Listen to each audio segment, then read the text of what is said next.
안녕하세요. 뻔뻔한 인간들에게 진절머리가 나서 이혼한 30대 여성입니다. 요즘 뉴스를 보면 정말 별의별 사람들이 다 있더라고요. 남들에게 피해를 주는데 거리낌 없는 인간들도 많고. 그리고 저는 그런 뉴스들을 접할 때면 그래도 다행이다. 내 주변엔 그런 사람들이 없어서 하고는 안도하곤 했는데 실은 등잔 밑이 어두웠다고 해야 할까요?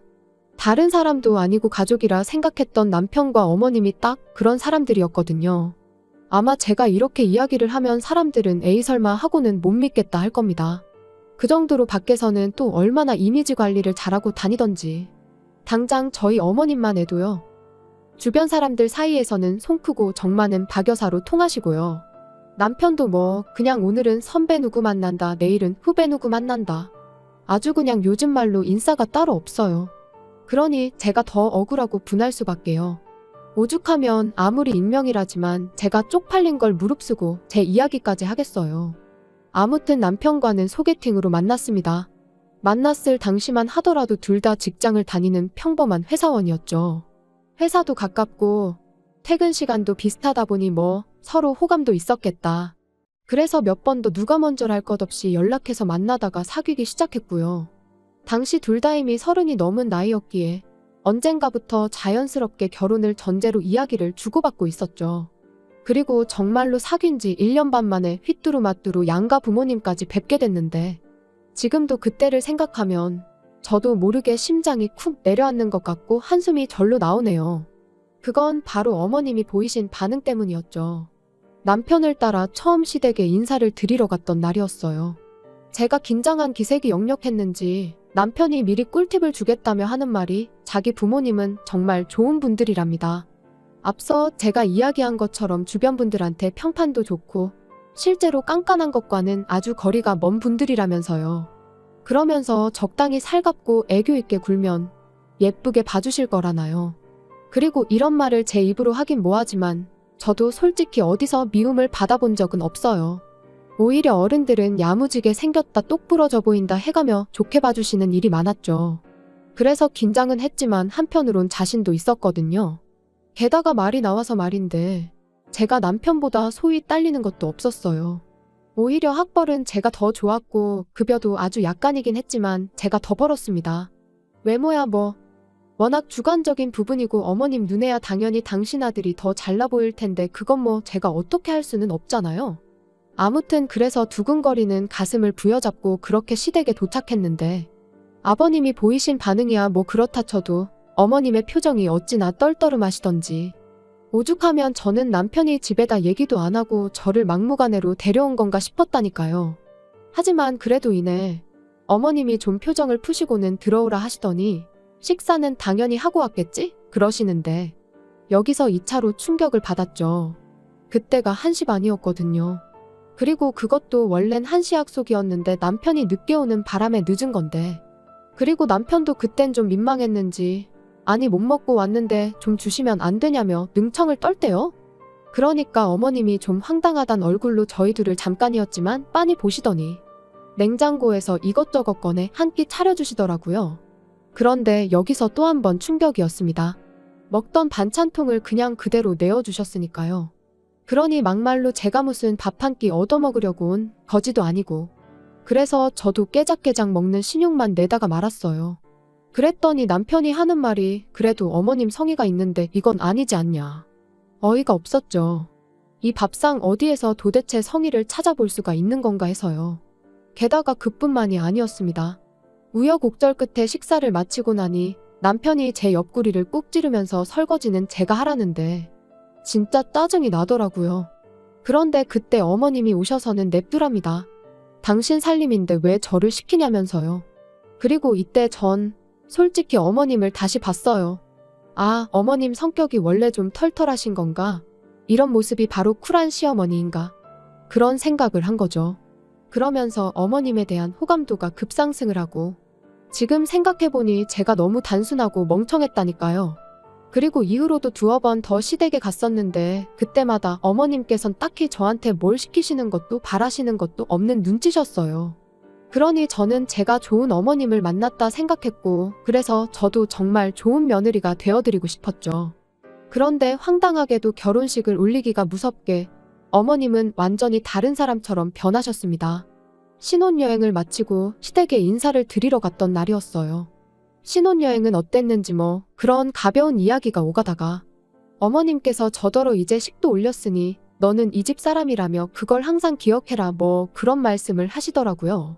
그리고 저는 그게 그냥 의례껏 하시는 당부의 말씀 같은 건 줄 알았는데 그런 뜻이 아니었습니다.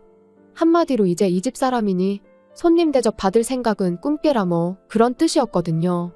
게다가 그뿐만이 아니었어요. 또 이런저런 이야기가 오가던 중 고부 갈등 뭐 그런 이야기가 나왔는데 제가 어머님한테 웃으면서 저는 정말 어머님하고 모녀처럼 지내고 싶다고 했거든요. 그랬더니 어머님께서 정말 눈을 놀란 토끼처럼 뜨시면서 저를 보시더니 아니 너는 네 엄마 있고 나는 내 딸이 있는데 왜 그렇게 지낼 생각을 하냐고 되물으시는 거예요. 어찌나 민망하던지. 그리고 저는 정말 부끄럽게도 그게 그냥 어머님이 하시는 농담 같은 건 줄 알고 에이 그래도 저도 딸 시켜주세요 했거든요. 제 나름의 애교를 부리면서요. 그런데 어머님께선 부담스럽게 그러지 말라시며 당신은 모녀 같은 고부 사이 그런 거 이해가 안 된다셨습니다.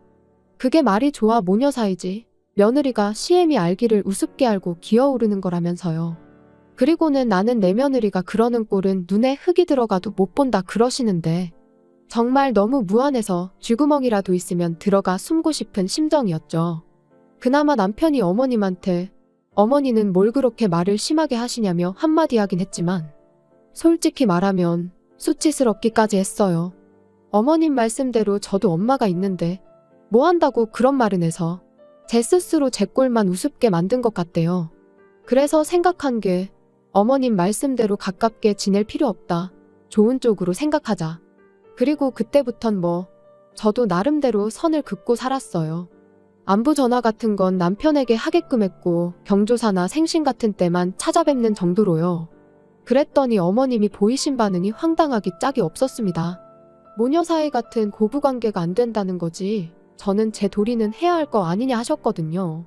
그리고 어머님이 말씀하신 며느리 도리라는 건 거의 무슨 하녀나 다름이 없었죠. 안부 전화는 물론이고 시댁에 밀린 살림도 저를 불러 하라고 하시질 않나. 심지어 당신이 약속이 있으니 저더러 회사에 휴가를 내고 와서 당신 가게 좀 보란 적도 있었죠. 그리곤 그럴 때마다 덧붙이는 말이 가족끼리 이 정도는 해줄 수 있지 않냐는데 며느리는 딸이 될 수 없다면서 며느리니까 귀찮고 하기 싫은 일은 해줘야 한다는 어머님의 그 이기적이고 뻔뻔한 논리에 정말 말문이 막히대요. 그런데 저도 참 답답했던 게 솔직히 그런 어머님의 요구사항을 들어드리면 저를 좀 예쁘게 봐주시려나 하는 미련을 버리질 못하고 있었어요. 그래서 번번이 끌려다니기 일쑤였지요. 그런데 아이러니하게도 결국 어머님 덕분에 완전히 정신을 차리게 되었으니 올해 초 가족이 다 같이 모이는 자리였는데 신우가 입이 대빨 나와서는 약속 시간보다 늦게 도착을 했어요. 그래서 어머님이 왜 이렇게 늦었냐고 물으시니 심해부 때문에 짜증나 죽겠다며 심해부 욕을 하기 시작하대요. 뭐 그런 거 있잖아요. 돈도 못 벌고 능력도 없으면서 사람을 귀찮게 한다. 그러니까 저희 어머님께서 신우더러 혹시 모르니까 절대로 애는 갖지 말랍니다. 이혼할 때 애 있으면 골치 아파진다면서요. 그런데 그 일이 있고 한 달쯤 지났을 무렵 남편이 저 몰래 사행성 게임을 하다 1억이 넘는 빚을 졌다는 걸 알게 됐어요. 너무 충격이었죠.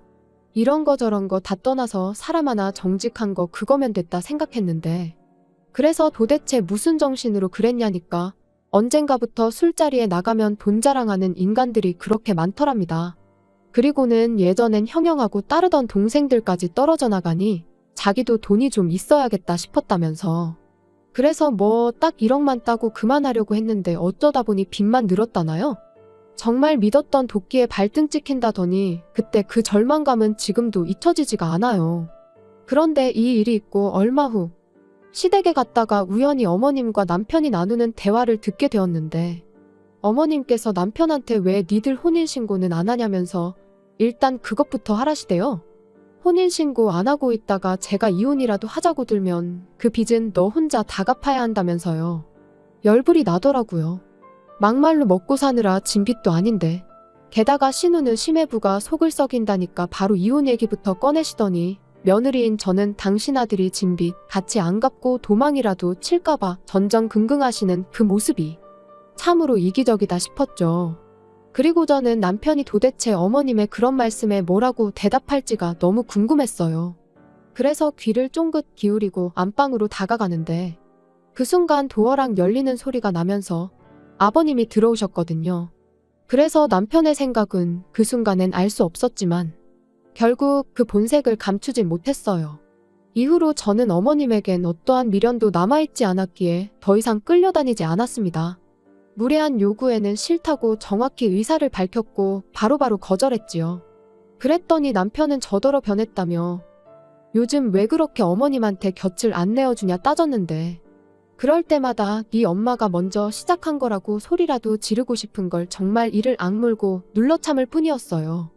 그러다 올 여름 어머님께서 병원에서 암 판정을 받으셨습니다.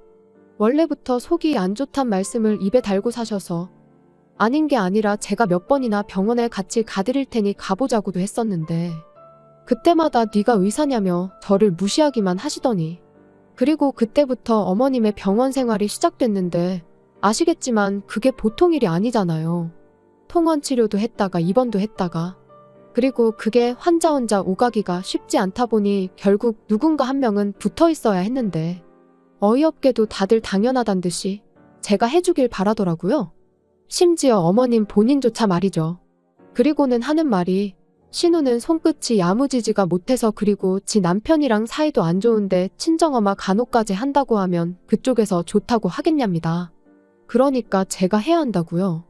어이가 없어서 신우 사정은 제 알 바가 아니고 신우가 못하면 저희 남편이 하면 되는 거 아니냐 했어요. 어머님 말씀대로 어머님 자식들이 있는데 제가 왜 어머님 병수발을 드느냐고. 저는 나중에 저희 부모님 편찮으시면 그때 병수발 들어드릴 거라고 했죠. 그랬더니 저희 어머님이 저더러 뭘 한 줄 아세요? 저더러 너는 내가 죽게 생겼는데 그런 소리가 나오냐면서 아주 치사하답니다. 그런데 저도 저 나름대로 지난 2년간 이제는 어머님이 저를 좀 아껴주실까 챙겨주실까 하는 기대에 이리저리 끌려다닌 걸 생각하면 너무 섭섭하고 서운하고 억울했거든요. 그래서 어머님이야말로 정말 저한테 치사하고 야박하게 행동하시지 않으셨냐고 따졌어요. 그랬더니 아주 귀찮다는 듯이 알겠답니다. 당신이 다 미안하고 잘못했으니까 회사에 얘기해서 휴가나 내래요. 이건 뭐 정말이지 옆구리 찔러 절받기도 아니고 사과를 받았는데 어째선지 기분이 더 나빠지더라고요. 그래서 됐다고 사과하지 마시라 했습니다. 저는 어머님하고 거리를 두고 지내는 요즘 얼마나 몸도 마음도 편한지 모르겠다고 그러니까 앞으로도 가깝게 지내고 싶지 않다고요. 그랬더니 남편이 저를 밖으로 끌고 나와선 하는 말이 아무리 맺힌 게 많아도 지금 어머님이 이렇게 편찮으신데 그러면 안 된다대요. 그러다 막말로 자기 어머니 돌아가시기라도 하면 저 후회할 거라고. 그리고 자기도 그렇게 되면 저랑 못 산다고요. 그래서 어머님이 돌아가시면 그게 암 때문이지 나 때문이겠냐 받아쳤습니다. 그리고는 당신이야말로 내가 후회할까봐 걱정하지 말고 당신 도리부터나 똑바로 하라고 했어요. 아들이나 딸이나 지엄마 아프다는데 그 병간호를 남한테 미룰 궁리나 하고 있고 아주 웃기지도 않는다면서요. 그랬더니 남편이 뭐라는 줄 아세요? 정 제 생각이 그렇다면 알겠답니다. 대신 제가 제 할 도리를 안 하는 거나 마찬가지니까 돈으로 5천만 원을 달래요. 그걸로 간병인을 쓰던지 해야겠다면서요. 진짜 제정신이 아니구나 싶었습니다. 그래서 그럼 내가 어머님 병수발 들면 네가 나 5천만 원 줄 거냐니까. 그건 아니래요. 그리고는 하는 말이 시어머니 병간호는 원래 며느리가 하는 거라는데 그래서 그동안 어머님이 그렇게 나를 이리저리 부려먹어도 말만 한두 마디 하고 말았구나 싶대요. 남편 생각엔 자기 어머니가 하는 행동이 다 옳아 보였기에 그걸 적극적으로 말릴 생각이 없었다는 걸 그제서야 확실히 알게 된 거죠. 그래서 결국 며칠의 고민 끝에 남편에게 이쯤에서 헤어지자 했어요. 아무리 생각해봐도 어머님이 돌아가셔도 안 돌아가셔도 제가 욕을 먹을 건 뻔했고 남편이 앞으로 더더욱 어머니 편을 들면 들었지 제 편이 되어줄 것 같지도 않았으니까요. 아무튼 헤어지잔 제 얘기에 남편이 보인 반응은 울고불고 애가 따로 없더라고요. 가뜩이나 자기 빚도 갚아야 돼서 심란해 죽겠는데 어머니는 어떡하냐면서요. 그리고 그 순간 역시나 남편에게는 자기 자신과 어머님밖에 없다는 걸 확인한 저는 한층 더 후련하게 마음을 정리할 수 있었어요. 그래서 남편더러 나는 그간 할 만큼 했고 정말이지 그 노력을 단 한 번이라도 제대로 인정받아 봤다면 모를까? 이번에도 이러나 저러나 좋은 소리 못 들을 게 뻔한데 더는 내 인생을 쓸모없이 소비하고 싶지 않다 했습니다. 그래서 남편한테 너도 네 엄마가 나한테 어떻게 했는지 알지 않냐니까. 지금은 그런 거 생각 안 하고 자기 엄마 살리는 데만 집중하자는데. 그 또한 너랑 신우가 할 일 아니겠냐 받아치곤 더는 나한테 동정심 사려들지 말라 했네요. 그리고 그렇게 하루아침에 남남이 되었습니다. 건너 들려오는 소식으론 어머님은 아직 투병 중이시고 신우는 이혼을 했다나 봐요. 사유는 잘 모르지만 원래 둘이 위태위태했는데 이제 신우가 아주 어머님 일에만 매달리게 되었으니 그렇게 된 게 아닌가 싶기도 하고. 참고로 신우는 저한테 뭐 달리 나쁘게 한 건 없어요. 그래서 그냥 어디서든 잘 지냈으면 좋겠단 마음입니다. 아, 그리고 남편은 아무래도 아직 정신을 못 차렸는지 또 그 게임을 하는 것 같아요. 저희가 헤어진 걸 모르는 사람들이 남편이 돈을 빌려가서 안 준다고 자꾸 저한테 연락을 해오거든요. 아주 그럴 때마다 번번이 헤어졌다 그러면 왜 헤어졌냐 물어오고 상대하는 것도 일이네요. 아무튼 뭐 시간 문제지 결국 어떤 식으로든 다 해결이 될 테니까요. 더는 신경 쓰지 않으렵니다.